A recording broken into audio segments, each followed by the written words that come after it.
для рыбалки нам необходимо иметь обязательно два девайса. Значит, это вот рыболовный крючок и веревка вот рядышком. Это абсолютно необходимые вещи. Можно найти, как правило, в каких-то служебных помещениях, вот как тут те гаражики, например, ну и в каких-то других будках всяких вот хозяйственных. Все остальное уже добывается. То есть можно вот, как обычно, а, найти камень, из которого сделать нож. И, по сути дела, больше ничего для рыбалки и для, кстати, для разведения и жарки рыбы не нужно. Вот мы, значит, готовим сейчас нож, делаем из найденного камня. Я решил это сделать сразу недалеко от того места, где нашел все эти девайсы нужные мне. Все готово для рыбалки.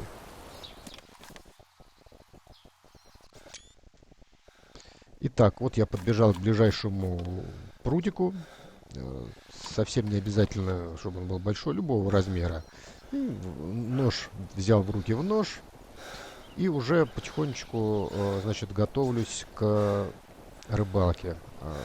Вот делаю cut branch, то есть палку длинную от любого дерева. Причем тут нужно аккуратно убрать из-за спины топор, иначе она будет валяться вот так вот на земле. Ну, в принципе, с земли-то можно подобрать, но лучше освободить место. Ну, собственно, вот палка. Заодно, кстати, я еще сразу же для костра кору отдеру. Это потом пригодится для костра. Это будет видно зачем. И все готово.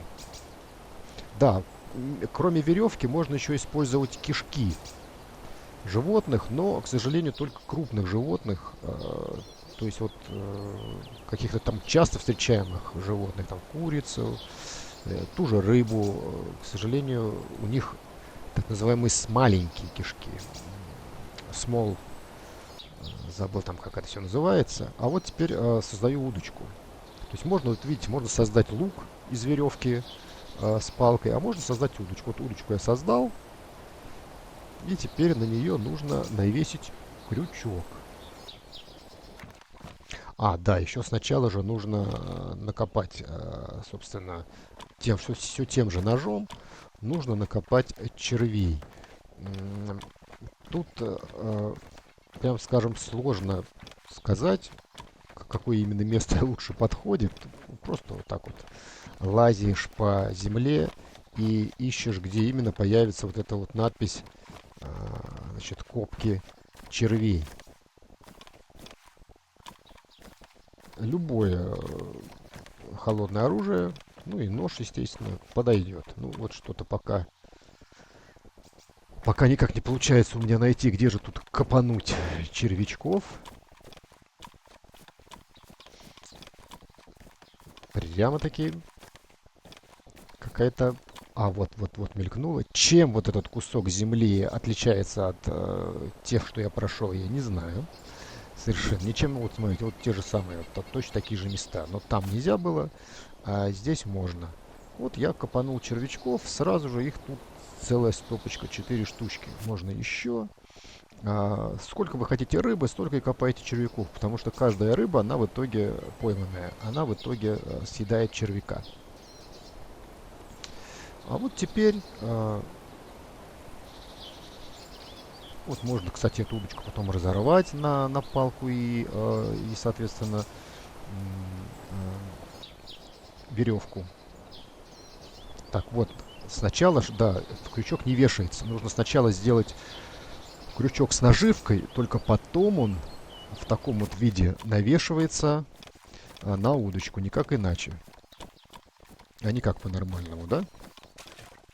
Ну и, собственно, вот заходим в пруд и ждем, когда появится вот эта вот надпись Start Fishing. Вот мы собственно, стартовали непосредственно фишить, то бишь ловить рыбу. И нужно смотреть, делать вот этот вот check bolts. Опять же, наводя вот, да, на воду, он не везде появляется. И нажимая, мы как бы проверяем. Плавка-то нету, мы вот так вот проверяем на ощупь. Вот он пишет I sense no movement near the bait. То есть сейчас он ничего не чувствует, как бы, да, то есть нету никакого движения вокруг. Ну, грубо говоря, рыбы нет. Надо посидеть, подождать. Это же рыбалка. И сейчас проверим еще раз.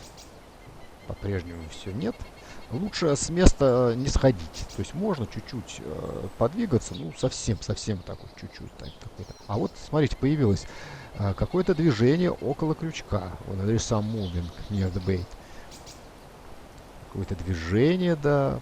Мы продолжаем чекать, потому что это пока только предварительная как бы поклевка, грубо говоря. А вот кто-то аккуратно экзаменирует, пробует крючок.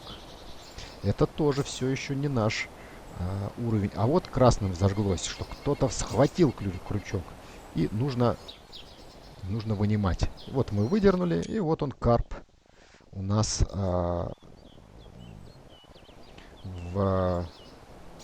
значит, в котомке, в рюкзаке.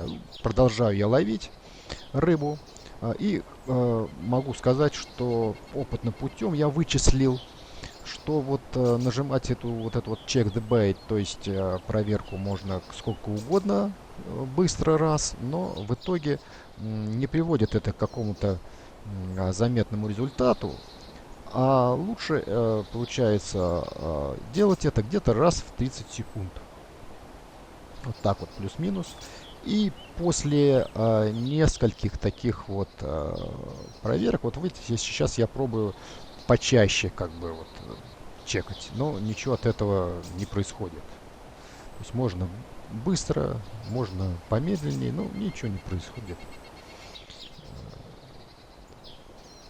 То есть имеется в виду, если делается от частоты, от совсем частых проверок, тут не яблоки вам собирать, да, там жмешь и они сыпятся. Нет, здесь от частоты ничего не меняется. Тут, кстати, надо быть очень аккуратным в плане промокания. Если уж вы либо вот с берега ловить, если уж вы залезли в воду, то стараться там не двигаться и вообще вот минимальную делать траекторию, чтобы вот зашел, вышел. То есть по прямой, не бегая, аккуратно, потому что иначе это будет насквозь промокло. Вот сейчас я попробую с серединочки половить. Вот я сошел с места и, кстати, сразу же выдернулась удочка автоматически. Когда вы спокойно сидите в воде, даже постоянно, промокание, оно на каком-то уровне, вот демп, останавливается и все, дальше не происходит. А промокание сейчас это очень страшная вещь, потому что это очень быстрое замерзание. Сохнуть сейчас достаточно сложно. Собственно, фактически только у того же костра. Если есть туман или дождь, то вода от движения, одежда от движения не сохнет. Вот я сейчас пробую раз в 30 секунд проверять.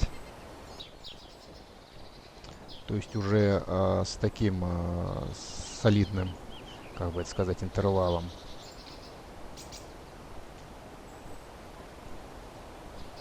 И вот в таком режиме, то есть проверяя раз в 30 секунд, получается где-то, наверное, вот видите, вот уже движение. Вот все пошло, все, что нужно.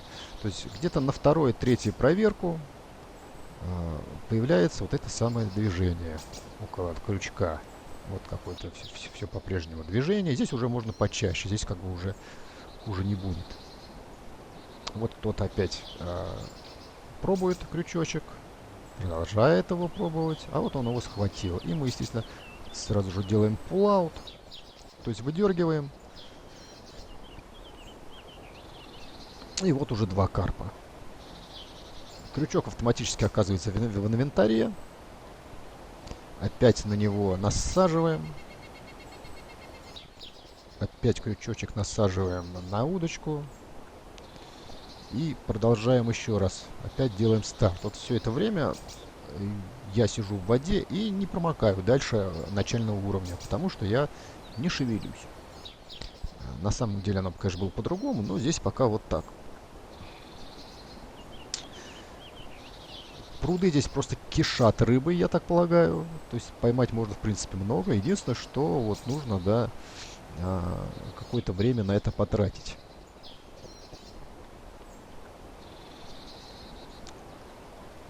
А если вот шевелиться по воде, то это легко, конечно, заработать ту самую гиподермию. Как я уже говорил, здесь можно высушиться у костра и можно высушиться бегая, но если дождь или даже если туман, то это уже труба, то есть сушиться, сохнуть одежда не будет, и придется, единственный способ это снимать с себя одежду и разогреваться, потому что в мокрой, насквозь промокшей одежде персонаж не греется, то есть он наоборот, что бы он там ни делал, бегал, прыгал, он все равно будет, может быть, чуть медленнее, но охлаждаться. Я как-то очень долго и упорно, чуть ли не полчаса бегал в мокрой одежде, в туман, и в итоге все равно замерз. Согреться не смог. Но когда солнце можно побегать. Но все равно это сейчас очень долго. Очень долго, поэтому лучше не промокать. Костер, конечно, вещь хорошая, но на него тоже требуется время. Опять же, не всегда все есть. Там те же спички, например. Вот тут получается сколько уже раза два, вот чуть ли не третий я уже проверил. Ну, максимально у меня было, по-моему, четвертый, что ли, раз. Вот сейчас, наверное, он будет. То есть, по-хорошему, там раз в минуту, наверное, максимум в две. Одна рыба у нас есть. Это вот сейчас по-прежнему нет.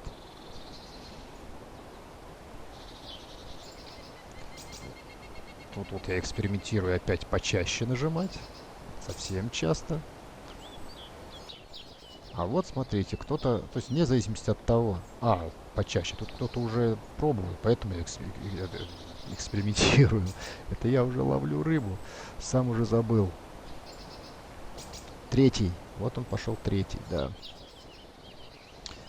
Все равно, насколько там заходить глубоко, не заходить, потому что я, например, поначалу думал, что ловится только в середине, поэтому зашел. Кстати, вот здесь вот такой происходит, да, глюк. Зависает картинка с якобы с наживкой и крючком. На самом деле ее там вот нет. Приходится вот добавлять типа второй. Ну, это глюк местного значения, не суть важно. По-прежнему обращаю внимание, что как долго я сижу и ничего не происходит со мной в плане промокания. То есть как я был такой демп слегка увлажненный, так и остаюсь, потому что не двигаюсь. Такая вот рыбалка не считается движением, хотя он по пояс в воде. Продолжаю рыбачить. Вот видите, сразу с первого раза что-то зацепилось. С первой же проверки, спустя там 30 секунд, что-то зацепилось. Вот оно все еще рядом плавает, все еще. Вот оно пробует крючочек, пробует крючочек, пробует крючочек. И вот оно цепануло. Все, тянем. Вот я промахнулся. Вот, все, вот я вытянул. Промахнулся мимо кнопочки, естественно, мимо надписи. Ну и имеет смысл попробовать прям с берега, да, чтобы вот было понятно, что не только с середины можно, а можно и прям с берега. Главное, чтобы вот была вот эта надпись «Фишинг». Насаживаем уже тут, получается, аж на третью, да, наживку, хотя, естественно, это первая. Закидываем. Прямо с берега. Здесь бы я бы даже и вообще бы не промок. Ну, кстати, я и в принципе вот, кроме как дампа, вот аккуратно войдя и выйдя, ничего такого не поимел. И попробуем поймать что-нибудь уже с берега. Ловим и каждые 30 секунд проверяем. Да, вот видите, не в каждом месте он дает сделать чек. Вот здесь дал. Никого. В этот раз никого. Ничего. Отчитываем опять 30 секунд. И снова проверим.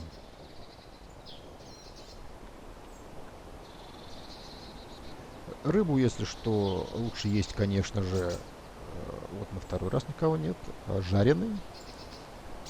То есть теоретически, конечно, можно ее съесть и сырую, но ждут вас осложнения в очень большой степени вероятности. Эти осложнения могут решаться, причем моментально, активированным углем. Вот уже на третий раз опять никого нет. Ну вот видите, то с первого, то вот с четвертого. То есть тут вот так вот оно и плюс-минус происходит.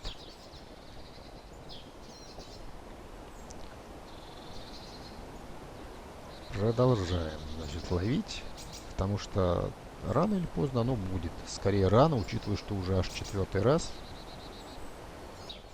Вот точно, кто-то уже прям сразу аж куснул, а вот кто-то даже...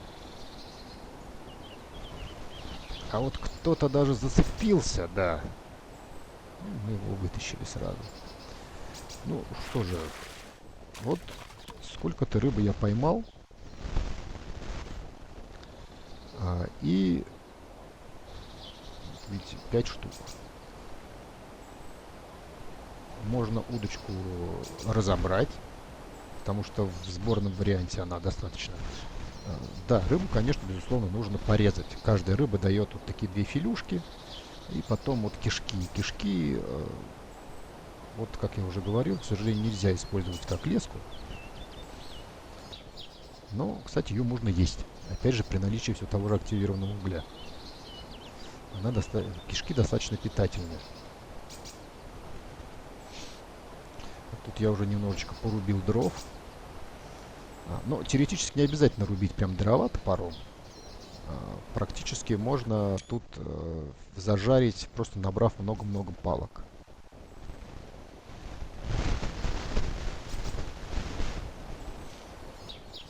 То есть можно и без топора. Ну, если топор есть, костер, фактически нужны только спички и нож. Ну, нож, вот сейчас я как раз попробую найти палок именно. Набрать палок. Ну, где-то, мне кажется, десяток палок хватит для того, чтобы зажарить вот какую-то там партию. Несколько вот таких вот филюшек. Единственное, сейчас будет видно, сейчас существует некий глюк. Некий глюк, который, к сожалению,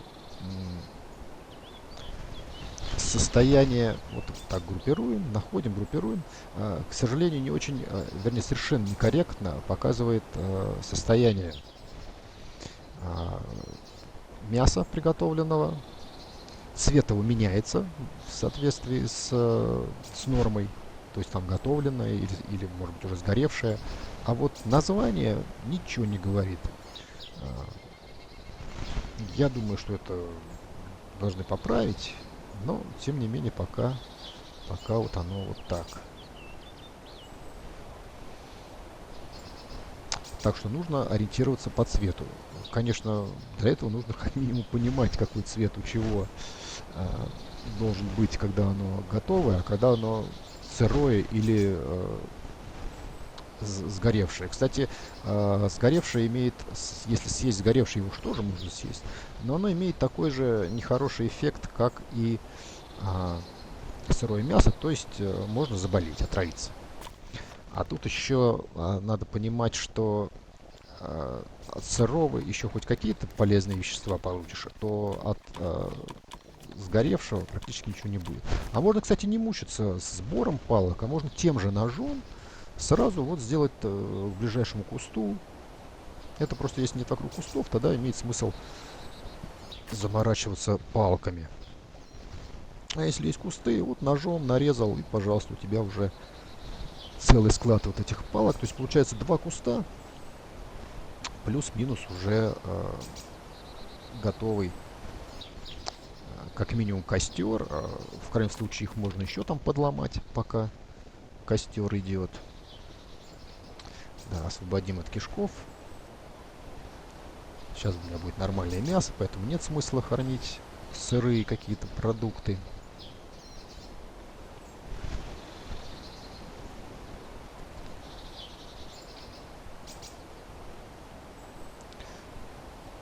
Но, конечно, в оптимальном варианте это нужно иметь полешечку. То есть бревна срубить. Да, вот тут я еще раз отрываю кору, чтобы показать, как это делается. Ее не было, да, выбросил я ее. Вот теперь у меня опять кора, это розжиг. Но для розжига не обязательно использовать кору. Можно использовать, вот нажимаешь Chop Firewood топором, наводя на дерево. И несколько раз нужно, соответственно, нажать вот эту функцию Chop Firewood. Несколько раз, не с первого. И потом, когда вот оно валится, дерево, тогда получается, что вот все нарублено, что нужно. Вот эти вот полежки, они, чем хороши, они гораздо дольше горят, нежели палки. Но их можно добыть только топором. Более того, да, вот, пожалуй, вот это вот, кстати, есть такой нехороший момент, нужно внимательно следить. Топор в руках, на спине ничего нет, и автоматически на спину закидывается палка. Вот она на спину закидывается, да, вот смотрите. А, предположим, топор у меня в руках. Вот я его типа кладу на спину, а он оказывается на земле. То есть вот так вот элементарно просто не заметишь вот этот момент. Так как занята спина палкой, топор уходит. И потом ищи свищи его. И, кстати, чем еще плох, ну, как бы недостаток именно рубить дрова, тем, что это единственное, по сути, мероприятие, которое тупит топор. То есть вот срубишь там деревьев несколько, и уже можно полностью убить топор. Любой. Что обычный, что пожарный. А вот как делается, да, можно, это в Fireplace я делаю, то есть как бы вот сам костер. Его можно сделать что на бревнах, что на палках, либо корой, типа для розжига, либо тряпками, обычными вот этими тряпками, которыми мы лечимся, перематываемся. Вот уже готовый костровище готовое. Добавляем туда палочки. Можно добавить и бревна, но раз уж набрал я палочек, сначала было бы неплохо показать, как оно все производится именно палочкой. Вот тут я неудачно в кусты куда-то кинул, и не видно этого костровища. Вон оно там внизу подо мной. Ну вот должно появиться вот эта вот надпись Ignite by Match, то есть зажечь спичками. Это значит зажигается костер. Костер уже видно будет непосредственно. Все-таки пламя. Вот она. Наше пламя. Тут надо понимать, что, да, чтобы жарить рыбу, нужна либо сковородка, но мы исходим из самых минималистических, значит, обстоятельств. Берем вот ту же палку, которая вот у нас осталась либо от ловли рыбы, либо вот только что нарубленные дрова. Или можно ножом эту палку отрезать от дерева. Насаживаем на палочку, соответственно, что-либо, то есть будь то рыбу, будь то вот ножки, вот буша у меня там лежат. Раньше можно было бы вот так вот накласть это все сразу прям на Fireplace, сразу вот такой кучей, и просто спокойно дожидаться, когда оно сжарится. Видите, кстати, на палке уже потихонечку разогревается. Но это меняется цвет не рыбы, это меняется цвет ее нагрева вокруг, как бы, да, символа рисунка. Вот пока оно тут все прistino, я просто покажу, как оно тут все умирает, к сожалению, в новом способе, вернее, в новых сейчас обстоятельствах. Сейчас вот так вот на костре ничего пожарить нельзя, только на палке или на сковородке, или создавать еще вот специальные вот такие устройства для жарки, типа подвесов. должен меняться сам цвет рыбы. Только тогда все будет нормально. То есть рыба будет нормально. Вот потихонечку уходит все больше и больше этих палок. Как я уже говорил, бревна тратятся гораздо меньше. Можно подальше сесть, но вот нужно, чтобы была вот эта надпись, типа установить палку на... Вот, кстати, сейчас цвет появился. Это вот уже нормальный цвет жареного мяса. То есть вот сейчас мясо жареное. Но мне нужно еще и видеть, что там было с тем, что лежало на костре. Хочу показать, что с ним происходит. Вот они нагрелись тоже. Нагреться-то они, конечно, нагрелись, да. Вот, кстати, обратите внимание, пишет престин. То есть пишет сырое, вернее, рыбное филе. Сырое. А это уже не сырое, это уже нормальное мясо. Цвет, видите, как раз белый такой стал. Для интереса положим еще туда. И посмотрим, что у нас стало с теми, которые нагревались там, жарились типа до этого. А вот это уже черный цвет. Видите, вот на палке, которая мясо, черный цвет. Это уже все. Это уже сгоревшее мясо, хотя по-прежнему пишет, что это сырое рыбное мясо, да. Но можно его сколько угодно. Вот сейчас для интереса продолжу я жарить, из него уже ничего хорошего не получится. Это уже отравленное мясо. А вот смотрите, что произошло с этими кусочками. Они все заруинитые. Вот кто-то только задэмиджит надо, я их сейчас быстренько уберу. Потому что дэмиджит это не так страшно, из них еще можно приготовить что-то. Ну, собственно, то же самое можно приготовить. Да, вот все дэмиджит. А все, которые были верхние, они все руиниты. Все заруинились. То есть нельзя варить. С ними уже ничего не сделаешь. Хотя вот опять же цвет не изменился.